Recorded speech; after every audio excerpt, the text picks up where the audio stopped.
रामकृष्ण खुळे यांच्याकडून मोन्या ड्रायव्हरने सुंदर असे आता गाडी पळवली राजाची, त्याबद्दल 500 रुपयाचं बक्षीस आलेलं आहे, ते त्यांच्याकडूनच घ्यायचं आहे.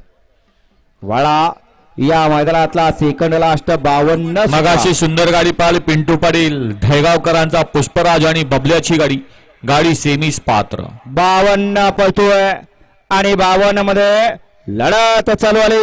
इकडे आड्याला गाडी पळते नरेगाव पुणेकरांची, त्यांना लढत पड्याला सरपंच देतोय. लढत नाही, सरपंच निर्वाद वर्चस्व आहे. गाडी क्रमांक 52 निकाला तास क्रमांक 3 वर धावलेली गाडी श्री फिरंगाई प्रसन्न सांजोबा प्रसन्न चिरंजीव आरव अजित जगताप कारोंडे तामकला हिंद केसरी चिका फॅन्स क्लब महाराष्ट्र राज्य या गाडीचा 1 नंबरला विजेता बैलगाडी मालकाचं त्यावरती बसलेल्या चालकाचा हार्दिक अभिनंदन. सुंदर अशी गाडी पळाली. अमित सेठ ढोरे, आयुष उमेश सेठ हरपाय, रुपेश सेठ कुठे, फुरसुंगीकरांचा या ठिकाणी सरपंच पाला आणि सरपंच सोबत कोण पाहिलं नाव द्या.